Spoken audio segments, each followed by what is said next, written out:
Oh, bonjour. Did hear you come in. Greetings and welcome to Ask That Guy with the Glasses.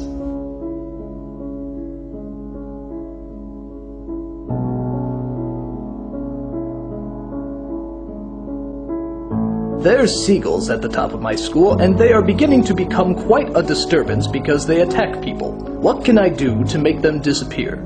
That's a very good question. The best thing to do is grab the complete recordings of Icelandic sensation Björk. As we all know, seagulls are terrified of Icelandic sensation Björk. Play some of that music at the top of your school, and they will fall happily to their deaths.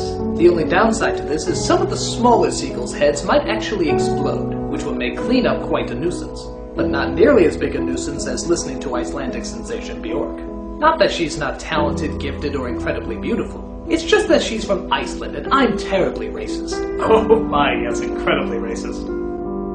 Are pigeons emo or goth? Neither. They're gay.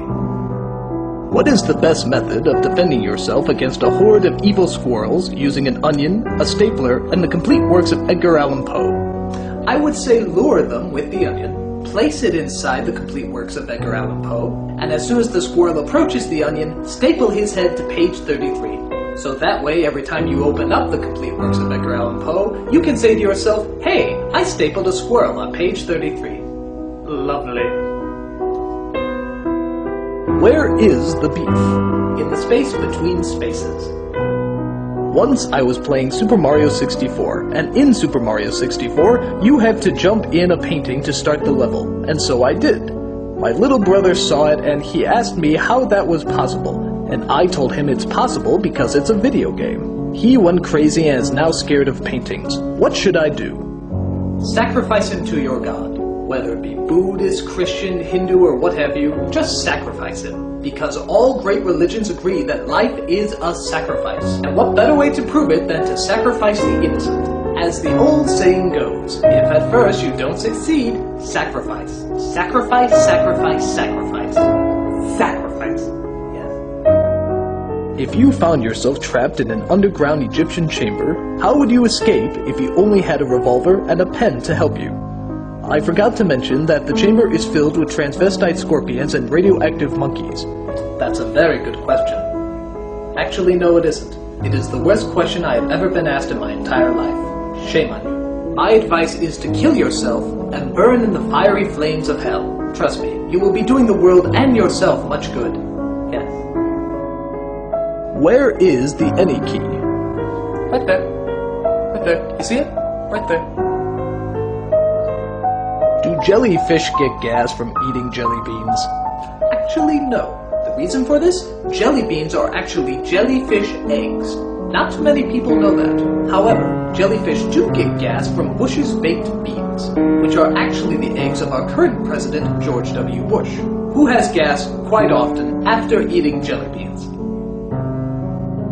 My uncle died last week and he is still in his room. He is starting to stink up the place and I don't want to touch him. What should I do? Have you considered eating him? I hear uncles are reaching their peak this time of year. I just ate my uncle last week. He was delicious, especially when served with a fine sauce made out of my grandmother. Last night, I forgot to lock the door to my room when I was preparing myself to jerk off. All of a sudden, in the middle of my pleasure, my brother busted in and caught me in the act. I'm worried he'll tell my mom or dad about it and I'll get the talk. Any advice on how to prevent my brother from telling my parents? You don't have to worry about that at all. I'll give you the talk. You see, when a man and a woman love each other very, very much, and then of course she will say things to you like, what part of restraining order didn't you understand? And you'll say to yourself, why is this bitch getting to do things? Things that you never thought you'd be able to do, but it turns out the deepest, darkest parts of your soul, you can. And you'll be asking yourself, why have you left me, Lord? Why have you forsaken me and left me in the 10th level of hell? And he'll, of course, never answer you. He's an a-hole. And I tell you, the pain festers inside of you, and it will never go away. And you may think to yourself, you may like the other sex, but you don't. You don't. You just don't. And you'll stand at the edge of that cliff, and you'll ask yourself, what's the point? There is no point, is there?